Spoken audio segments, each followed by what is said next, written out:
Ave Maria, sou servo missionário Roberto. Divisões evangélicas, apologeta e sectarismo protestante. Cara, a Igreja Católica ela não tem divisão entre ela. Ela professa a mesma fé, o mesmo credo, um só batismo, uma só fé, um só Espírito Santo, um só pastoreio. São vocês que seguem essas divisões, fundamento de homens. A Universal não tem unidade com a Mundial. A Mundial não tem unidade com a Plenitude. Os Adventistas não tem unidade com a Testemunha. É simples entender isso. Cara, eu não sei onde esses caras tiram esses estudos. Cara, olha só. Esse aqui é de novo, como eu falei, o protestante lá. Rafael Pablo, né? O cara tá catando profundo, cara, pra perseguir a igreja mesmo. Olha só. Hoje nós vamos começar diferente. Vamos começar com uma citação de um dos pais da igreja, Santo Atanásio, na obra Contra os Pagãos, que diz o seguinte: as escrituras são suficientes em si mesmas para o anúncio da verdade. Mais uma vez, fica nítido aqui, sola escritura. Olá pessoal, sejam muito bem-vindos. Porque o pai da igreja fala que a sola escritura é suficiente? Porque a sola escritura mostra o magistério. Porque a sola escritura mostra a tradição. A sola escritura mostra quem foi confiado esse reino, esse evangelho, essa doutrina, esse pastoreio. Então, é sola escritura, do jeito certo. Não só sola escritura se apartando do magistério, se apartando da tradição, não tem comunhão com o pastor que tem a chave ligar e desligar. Tem diferença. Santo Atanásio está certo. A sola escritura é suficiente para entender a fé. Fundamento, magistério, tradição e escritura estão entre si unidas. É simples entender isso. Santo Atanásio é o que? Um país apostólico. Pais da patrística, que são católicos. Olha só, por exemplo, a Bíblia mostra uma só igreja. Mateus. Então, a sola escritura é suficiente para você conhecer a verdade. A sola escritura é suficiente para você conhecer a quem foi confiado o evangelho. Foi para essas divisões? Foi para outra revelação? Foi para outro fundamento? Não. Aqui, ó. Mateus 16, ó. 18. Eu te declaro. Tu és Pedro, e sobre essa pedra edificarei minha igreja. As portas do inferno não prevalecerão contra ela. Olha só. Aqui você já vê que já tem uma igreja fundada. E um pastor que vai pastorear essa igreja. João 21, do 15 ao 17. Quem é esse pastor que vai pastorear essa igreja? Catecismo 95 mostra. Em comunhão com o bispo de Roma. Certo? Que são os sucessores da Quefas. A Bíblia me mostra uma doutrina. Atos 2:42, ó. Perseverava eles na doutrina dos apóstolos, e na reunião, e comiam na fração do pão e na oração. A Bíblia mostra, 1 Timóteo 3,15, um magistério que é coluna sustentáculo da verdade. A Bíblia me mostra, Efésios 4,5, um só batismo, uma só fé, um só Senhor. A Bíblia mostra, 1 Coríntios 2,28, foi constituído primeiramente os apóstolos. Então, tem diferença. Visão protestante, que rejeita o magistério, rejeita a tradição, fica só a escritura, mas a escritura mostra a tradição, mostra o magistério e mostra o pastoreio. Diferença. Tem diferença, pastor. Cara, eu confesso que esse vídeo desse cara é muito chato, cara. É muito longo, é muito blá blá blá e defendendo a sua doutrina, né? Nítido aqui, sola escritura. Olá pessoal, sejam muito bem-vindos ao canal Rafael Pablo e hoje eu estou aqui para falar deste livro, Reino Dividido como o Pecado do Secularismo. E Santo Atanásio estava em comunhão com quem? Com o bispo de Roma e era membro dessa igreja mística, que não era a igreja protestante. Tem diferença também, esse ponto é essencial. Pablo, e hoje eu estou aqui para falar deste livro, Reino Dividido, como o pecado do sectarismo sabota a vontade de Deus para a igreja, escrito pelo Gutierrez Fernandes e publicado pela Good Books. Este livro passou na frente de uma lista de livros de leitura que eu tenho por causa do assunto e principalmente por causa do prefácio que foi escrito pelo Vitor Fontana. Sim, este prefácio já vale o livro inteiro. O livro é muito bom, mas se você ler o prefácio, já vale. Reino Dividido. O livro tem 7 capítulos curtos, então você consegue ler cada um dos capítulos em 10 minutinhos no máximo. Você não precisa parar a sua leitura na metade do capítulo, que é uma coisa que eu detesto fazer em alguns livros. Como você disse no começo do vídeo, é só a escritura. Então você vai se inspirar em livro escrito por autor protestante, ou na escritura, ou na tradição, ou do magistério. Então, aqui, se você se inspirar nesse livro, você está rejeitando a sola escritura. Você está rejeitando o magistério. Então, não é sola escritura, então vamos entender o que a sola escritura mostra sobre divisões. Não um livro inspirado por pessoas que não estão em comunhão com a igreja, que se apartou, foi seguir fundamento de homens. Não é só a escritura? Então, vamos seguir a sola escritura. A escritura fala que irão pregar outro Jesus diferente, 2 Coríntios 4. A Bíblia fala que não há dois evangelhos, Gálatas 1, 7. A Bíblia fala que é um só evangelho, 1 Coríntios 15, 1 e 2. Aqui é a integridade. Uma só doutrina, um só pastoreio. Simples, né, o doutor?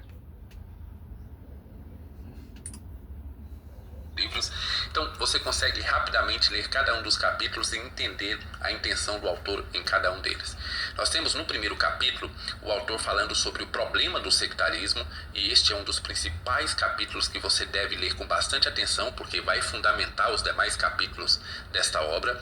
Depois ele vai falar um pouquinho sobre a relação entre sectarismo e seita, e também legalismo e sectarismo. Um pouco mais para frente, ele vai falar sobre como nós devemos fazer apologética, qual é a maneira correta de se fazer apologética e como o sectarismo pode ser um problema da nossa alma, como nós devemos tratar esse problema primeiro em nós, para depois nós nos abrirmos para a apologética. Para finalizar, ele vai fazer uma defesa da catolicidade da igreja. Como eu disse, não é uma catolicidade no sentido de católico romano, é uma catolicidade no sentido de união na diversidade. Nós somos protestantes e nós acreditamos justamente nisso, que para haver uma verdadeira união, deve-se haver também uma verdadeira diversidade.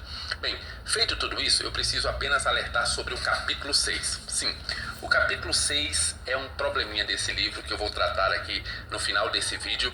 Vou trazer algumas observações sobre esse capítulo. É o calcanhar de Aquiles, por assim dizer, desta obra, ao meu ver. Contudo, isso de maneira nenhuma faz com que eu não indique esta obra. Eu não poderia começar essa obra a não ser pelo prefácio O Matador, do Vitor Fontana. E eu quero destacar 2 assuntos, dentre outros, muito interessantes.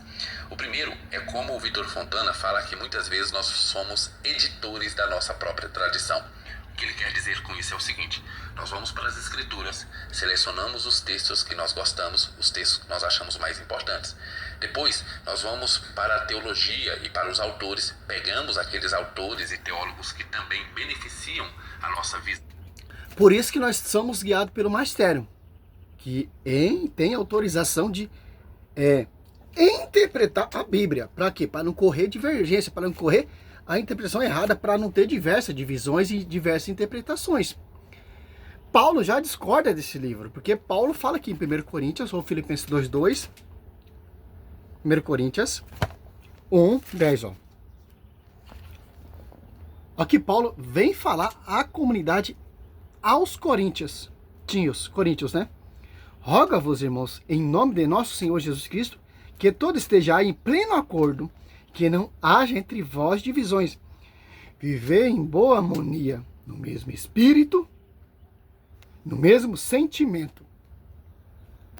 Deu uma pausa aqui rápida. Paulo está falando para a gente, está em harmonia, no mesmo espírito e no mesmo sentimento.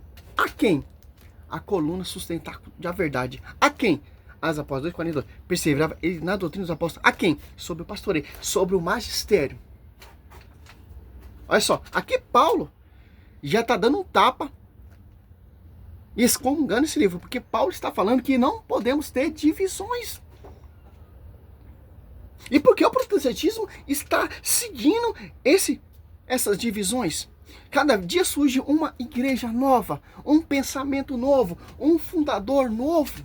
Se a própria Bíblia, a sola Escritura, a palavra de Deus está proibindo divisões. Por quê? Foi confiado um só magistério. Cristo ele fundou uma só igreja para você não seguir divisões. Doutrina inventada por homens. Certo? Olha só que interessante, cara. Você pega em 2 Coríntios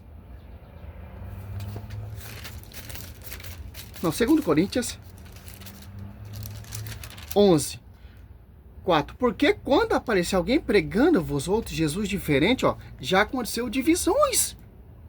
Que vão surgir pessoas que irão pregar outro Jesus diferente. Como vão surgir pessoas pregando outro Jesus diferente? Que não é o evangelho que a gente pregou, ensinou e proclamou. Pelo fundamento de igrejas. Uso pessoal, interpretação pessoal. Irão pregar outro Jesus diferente, renegando o magistério, renegando a tradição, renegando o pastoreio e renegando todo o fundamento dos apóstolos. Somente Bíblia, mas esquece do magistério e da tradição. Oral e escrita, segundo Tessalonicenses 3,15, escrita por nós. Nós quem? Apóstolo, que somos as colunas sustentadas na verdade. Gálatas 2,9. Paulo deixa bem claro.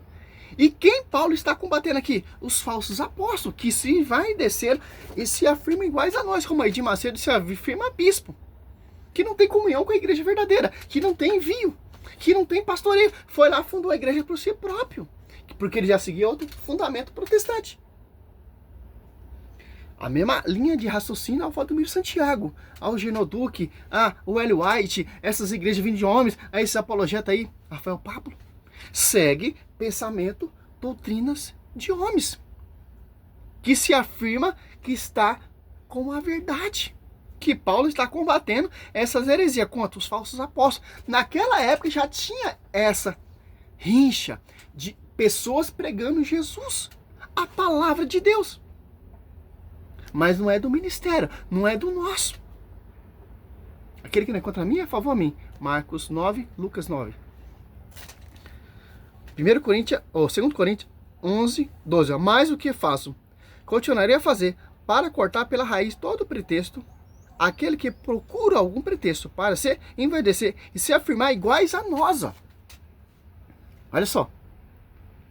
Já tinha lá, naquela época, pessoas se passando por apóstolo, se passando por bispo, por missionário, por profeta, etc, etc. Por quê? Quem são essas pessoas? Que estão pregando outro Jesus, por inspiração de outro Espírito, que não é o Espírito Santo que assiste essa igreja. Mateus 20, 28. 28, 20. Que não é a unidade, Efésios 4, 5. É divisão. Paulo fala que não podemos ter divisão, somente no Espírito. É o mesmo pensamento. Ao 18. Esses tais não servem, esses tais são falsos apóstolos. Operários desonestos, que disfarçam apóstolos de Cristo. O que não é de espanto, pois seu próprio Satanás se transfigura em anjo de luz. Parece bem normal que seus ministros se disfarcem em ministros de justiça, cujo fim no entanto será segundo a sua obra. Como a gente conhecemos esses falsos profetas? Pela sua obra. Que obra? Fundando igreja. Olha só que interessante. É simples, cara. A sola Escritura, ela não dá brecha para esses caras fundar a igreja, pregar outro Jesus diferente, ou a Escritura defende a igreja. A Escritura vem da igreja. Que os caras estão tendo o quê? Usando a própria Bíblia, que vem da igreja, interpretação pessoal, para perseguir a igreja. E algumas delas são adulteradas, como a João Ferreira de Almeida. E por aí vai. Olha só que interessante. A verdade será conhecida pela igreja, pelo magistério. Que magistério? É um magistério protestante? É pela boca desse pastor? Ou esses livrinhos que ele está mostrando que há divisões, tal, etc. Não, cara. A verdade será conhecida pela igreja, tradição e escritura. Por quê? Dá a interpretação certa. Nós seguimos uma liturgia, nós temos um pastoreio, nós temos tradição, nós temos história, nós temos pais apostólicos. Nós não seguimos um fundador da Universal, da Assembleia, da Triangular, ou essa igreja que surgiu ontem. Não, meu irmão. Tem um pastoreio essa igreja que foi fundada e edificada. João, olha só. 21, 15 ao 17. Que nenhum pastor dessa face da terra tem esse pastoreio. E muito menos essa autoridade para fundar a igreja. Que interessa. A rincha é isso, cara. O ódio do cão que inspira esses caras, porque ele não pode destruir a igreja. Eles podem colocar essa salada aí, essa confusão. Gálatas 2, Gálatas 1:7. Não há dois evangelhos, são apenas pessoas que semeiam a confusão contra o evangelho da igreja, do magistério. Quem são essas pessoas? Só você ver aí, ó, na mídia, na atualidade, os pregadores de rua, protestante, fanático. Tá na Bíblia. Aqui, ó, para finalizar o vídeo, que eu não quero nem mostrar o vídeo dele, só quero a introdução, porque nem me interessa, cara. Só com a introdução você já sabe os argumentos dele. A visão protestante. Aqui, ó. Tendo ele comido, João 21:15, ó. Perguntou Simão Pedro, Simão, filho de João, ama-me mais do que este? Respondeu ele, sim, Senhor, tu sabes que te amo. Disse Jesus, ó, apacenta a meus cordeiros. Cristo falando para Pedro, apacenta os meus cordeiros. Cordeiros aonde? Que vai estar sobre essa igreja. Segunda vez, ó, João 21:16, ó. Perguntou outra vez, Simão, filho de João, ama-me? Respondeu, sim, Senhor, tu sabes que te amo. Disse Jesus, apacenta os meus cordeiros. Tá falando para Martinho Lutero, para esses reformadores, para esses apologetas. Não, cara. Pela terceira vez. Perguntou pela terceira vez, Simão, filho de João, ama-me? Pedro se desceu porque ele perguntou pela terceira vez, ama-me? E respondeu-lhe, Senhor, tu sabe tudo, tu sabe que te amo. Disse Jesus, ó, apacenta as minhas ovelhas. Para quê? A revelação foi dada a Pedro. Para não ter divisão, cara. Quando está acontecendo divisão na 1 Atos Apóstolos 15, ali do 7, esse mesmo pastoreio aqui tem aqui, coloca a casa em ordem. Ali é o primeiro cursilho, cara. E vem os caras querer defender o fundamento de Lutero. E tanto que vocês nem seguem nem o seu fundador, cara. Se fosse unidade, vocês iam seguir o fundador, Martinho Lutero. Uma só doutrina, luterana. Não ia ter calvinista, não ia ter metodista, não ia ter mormon. É uma só fé. Se vocês fossem unidos mesmo, você ia seguir o fundador que fundou o protestantismo, Martinho Lutero. Mas vocês não seguem Martinho Lutero. Vocês seguem o seu fundamento e rejeitam o seu fundador, que é Martinho Lutero. Nós seguimos o nosso fundador, que não é homens, é Cristo. E deu o pastoreio a Kéfas, inspirado pelo Espírito Santo. João 16:13. E Atos Apóstolos 2:10, Espírito Santo. E Atos Apóstolos 2:14, essa Kéfas, essa pedra que é Pedro está pregando e edificando essa igreja. Com uma palavra oral, transmitida pelo Mestre a essa igreja. Simples, que não tem divisão. Pode ver as comunidades ali, se você for ver, aos Coríntios, aos Romanos, ao Efésios, aos Gálatas, tem que estar todo em comunhão com o pastor universal. Tanto que o Atos Apóstolos, um livro de travessia, tanto que o livro termina em Roma, onde que é a sede de Pedro pregado, batizado de ponta cabeça, e Paulo decapitado, os dois maiores colunas que sustenta essa verdade. Adianta que eu me inspirar em Paulo e se apartei da igreja que ele perseguiu e depois começou a defender. É diferente, é estranho. Salve Maria, sou missionário servo Roberto. Como eu vou seguir a Bíblia se eu apartei da igreja que é detentora dessa escritura? Não tem nem pé nem cabeça. Professor, salve Maria, sou missionário servo Roberto.